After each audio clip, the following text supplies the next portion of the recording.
درود به شما همراهان دوست داشتنی و علاقه‌مندان به دنیای پس از مرگ. امروز با یک تجربه واقعی و ترسناک دیگه در کنار شما هستم. اگه هنوز عضو کانال فارسی کیو نشدید، با فشار دادن دکمه سابسکرایب و زدن زنگوله از ویدیوهای جدیدمون مطلع بشید.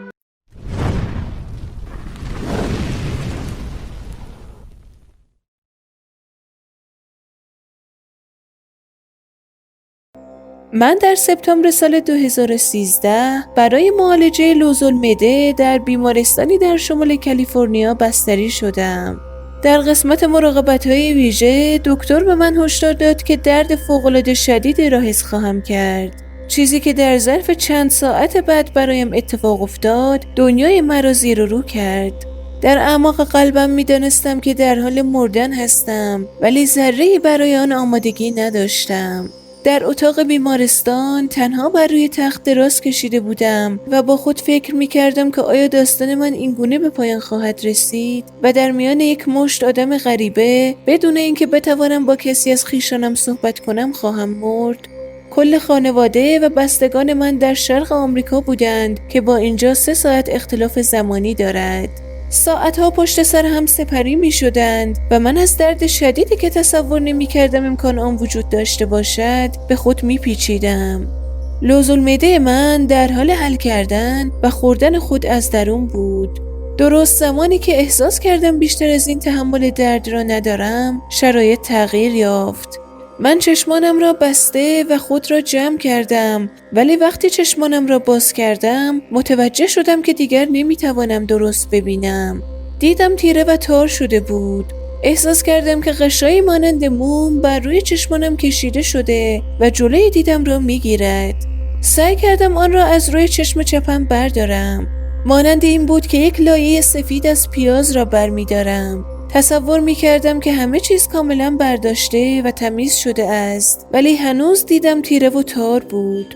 سپس صدای پاهایی را در تمام دور و اطرافم شنیدم. در حالی که سعی می کردم آرامشم را حفظ کنم، لایه های غشای روی چشم راستم را نیز با عجله کندم.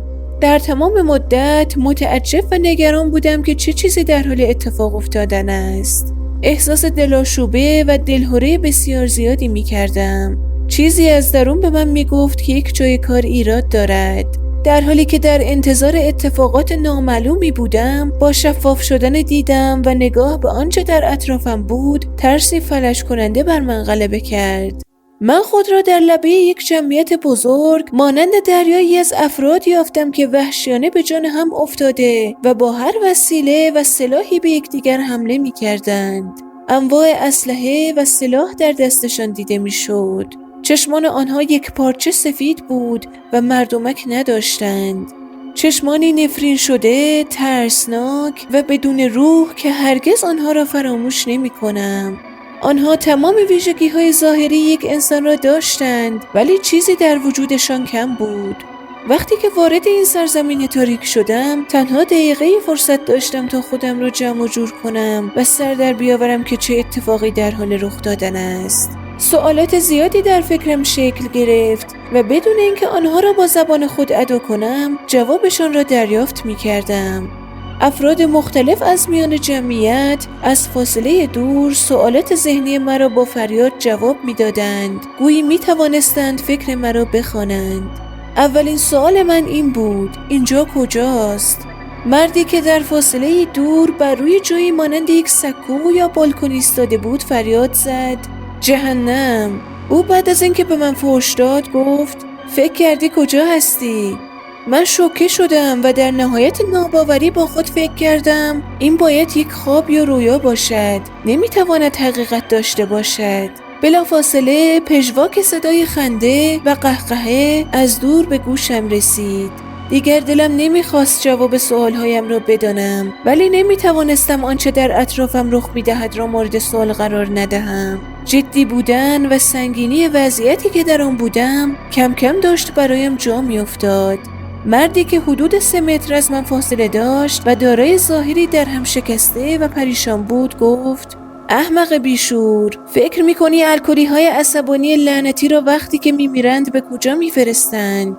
کلمات او تحقیر کننده ولی لحنش قاطع و نافذ بود. من در جای خودم خشکم زده بود. احساس عمیق‌ترین و آزاردهنده ترین شوک را داشتم. در آن موقع متوجه شدم که هیچ کس با دهانش صحبت نمی کند، بلکه صدای همه را در درون سرم می شنوم. در حالی که سعی داشتم از شری که در اطرافم در حال شکل گرفتن بود فرار کنم، از ترس به خود می لرزیدم. می خواستم فریاد بکشم که من به اینجا تعلق ندارم. یک سد از تاریکی مطلق وجود داشت که تاریکتر از تاریکی نیمه شبی بود که تمام این سرزمین فراموش شده را احاطه کرده بود. هرچه به این سد نزدیکتر می شدم مرا از خود بیشتر دفع می کرد، مانند وقتی که قطب‌های موافق دو آهنربا را به هم نزدیک کنید. فرار غیر ممکن بود و من در اینجا گیر افتاده بودم. احساس وقتی را تصور کنید که شما را در حال انجام کاری که می‌دانید اشتباه است بگیرند و آن احساس را چندین برابر بزرگتر کنید. بهترین توصیفی که برای فکر و احساس خامی که در آن موقع داشتم میتوانم استفاده کنم جمله لعنت به من است. من خود را در زمخترین و بیرحمترین محیط یافتم، در حالی که برهنه، وحشت زده و کاملا آسیب پذیر بودم. با این فکر که دیگر تمام شد، مخوفترین احساس بر من غلبه کرد که کلمه‌ای برای توصیف آن نیست. حتی امروز هم وقتی یاد آن میافتم حالت تهوع پیدا میکنم. نه تنها دیگر هیچ یک از عزیزانم را نمیدیدم، بلکه خدایی که همیشه در زندگی او را دوست داشتم دیگر مرا نمیخواست. اکنون این تصور و فکر همیشگیم که من لایق نیستم به واقعیت پیوسته بود.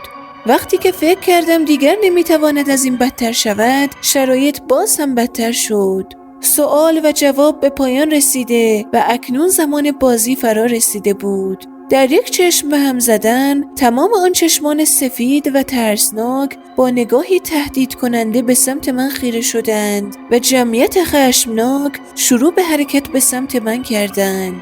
میدانستم که آنها با قصد به سمت من می آیند، ولی به هیچ وجه برای آن آماده نبودم. آنها ابتدا حمله خود را با هر چیزی که دم دست بود شروع کردند، مانند پرت کردن کفش و شلاق زدن توسط حوله خیس. من از آنها خواهش کردم نه، خواهش میکنم، نه، حق من نیست که اینجا باشم. خنده خبیث آنها و قهقهه‌های تمسخرآمیزشان به وحشتم اضافه می‌کرد. مثل اینکه تمام این صحنه برای آنها تنها یک بازی و تفریح بود. گویی این تنها شروع کار بود و تازه داشتند گرم می‌شدند.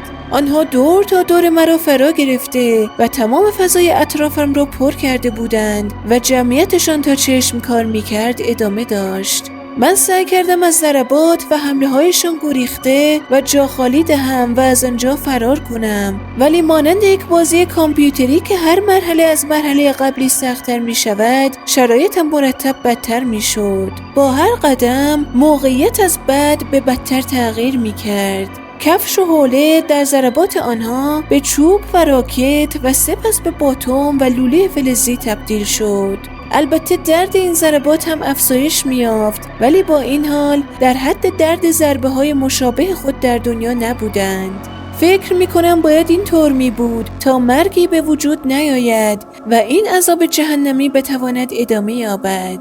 تنها کاری که از من ساخته بود این بود که هر چه دستم میرسد را برداشته و شروع به دفاع از خود کنم. سرعت حرکت آنها غیر قابل باور بود. آنها مانند یک دونده المپیک می‌دویدند و مانند یک بوکسور حرفه‌ای مشت می‌زدند و از سلاح خود مانند یک جنگجو استفاده می‌کردند. سرعت همه چیز خیلی زیاد بود و تا جایی که می‌توانستم ببینم بسیاری از آنها کارشان را خیلی دوست داشتند. برای آنها خشونت و بیرحمی لذت خالص بود.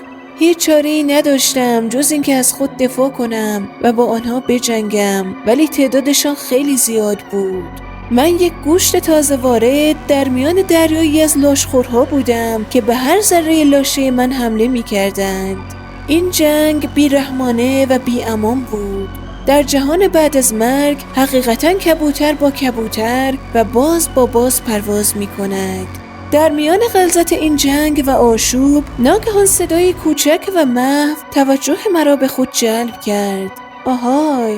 این تنها چیزی بود که شنیدم. ولی همین کافی بود که باعث شود بیدرنگ در جای خود متوقف شوم و به دنبال منبع صدا بگردم. نگاه کردم و دیدم که صدا از سوی یک دختر بچه 3 یا 4 ساله می آید. چیزی که در مورد او برایم جالب و سوال برانگیز بود این بود که وقتی به صورتش نگاه کردم او تنها فرد در میان تمام جمعیت بود که هر دو چشمش کاملا سفید نبود. یک چشم او مثل بقیه سفید خالص بود ولی چشم دیگرش آبی روشن و زیبا بود، گویی او می توانست هر دو جهان را ببیند. در پشت سر او یک مرد عظیم و جثه که حدود 4 متر قد داشت ایستاده بود که هیچ توجهی به من نداشت و آن دختر بچه او را سلطان خطاب می کرد. او شروع به حرف زدن با من کرد و به نظر می رسید که حرف زدن او حمله ها را متوقف کرد. او گفت من می دانم که تو چه کسی هستی. با تعجب با خود فکر کردم چی؟ او گفت تو فلان کس هستی. پرسیدم تو از کجا این را میدانی؟ به خاطر داشته باشید که تمام این مکالمات به صورت ارتباط ذهنی بود. آرام بودن او در آن شرایط برایم تسکینی موقت بود. او گفت مدت زیادی نیست که اینجا بوده ای. هنوز میتوانی برگردی. احساسی که دیگر آن را از دست داده و شاید کاملا فراموش کرده بودم به آهستگی به من بازگشت و آن احساس امید بود. تنها سوال من این بود چطوری؟ او گفت احساس کن جایی هستی که قبل از آمدن به اینجا در آن بودی. من هنوز لباسی شبیه روپوش بیمارستان بر تنم بود و در ناحیه لوزالمعده‌ام احساس درد می کردم. به همین خاطر دقیقا می دانستم که از کجا آمدم. آن دختر با تاکید گفت برو. گویی فرصت زیادی باقی نمانده بود. این آخرین کلمه‌ای بود که به من گفت. زمان کوتاه تسکین بخشی که با او داشتم به پایان رسید و دوباره ضرب و شتم و باران ضربات لوله و باتون بر سر من از سر گرفته شد. من با ضربه و مشت و به هر شکلی که بود از میان جمعیت خود را به جلو فشار دادم و تلاش می کردم تا به مرز تاریکی که احساس می کردم با آن فاصله زیادی ندارم برسم. صرف نظر از اینکه چقدر سخت بود و آنها چقدر تلاش می کردند، مصمم بودم تا نگذارم هیچ کس یا هیچ چیز مرا متوقف کند. باور کنید که آنها تمام تلاش خود را می کردند. من نیروی دافعه مرز تاریکی را احساس می کردم که با نزدیکتر شدن مرا از خود می راند. این نیرو آنقدر زیاد شد که بر روی زانوهایم فرود آمدم و 4 دست و پا با نیرویی می جنگیدم که نمی توانستم آن را ببینم. من با تلاش خود را به جلو فشار می دادم و می خزیدم در حالی که احساس می کردم صدها دست از پشت سعی دارند با چنگ و پنجه به هر سانتی متر از بدنم دست بیاویزند. احساس خستگی مطلق شروع به غلبه بر من کرد. من آخرین توان خود را جمع کردم و یک فشار نهایی به سمت مرز تاریکی وارد کردم. چشمانم را بستم و با ذره ذره وجودم تلاش کردم تا به تخت بیمارستان بازگردم و خود را در آنجا تصور کردم. چشمانم را در تاریکی مطلق باز کردم و با خود گفتم نه، این کار نمی کند. صدای قهقهه و فریاد گوشخراش آنها مانند خنجر در قلبم فرو می رفت.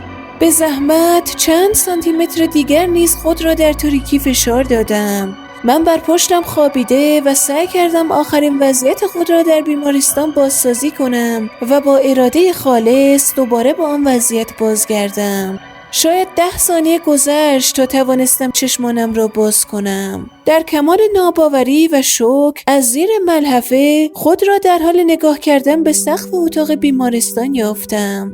احساس کردم که قلبم دوباره به کار افتاد. در حالی که فریاد می‌کشیدم و برای تنفس تلاش می‌کردم، پرستارها و دکترها با سرعت به اتاق من ریختند. این در حالی بود که من از تخت بیرون پریده و لوله سرم و بقیه چیزهایی که به من وصل بودند را می‌کندم. من تلو تلو می‌خوردم و به دستگاه‌های پزشکی در اتاق برخورد می‌کردم. من 2 هفته دیگر در بیمارستان بستری بودم و در این مدت پرستارها به شنیدن داستانم علاقه نشان می‌دادند و سعی داشتند تا جایی که امکان داشت به من دلداری و تسلی ببخشند. پژواک صدای آن دختر بچه را هنوز در ذهن خود میشنوم در حالی که خود را دوباره در آن مکان مهیب به یاد میآورم.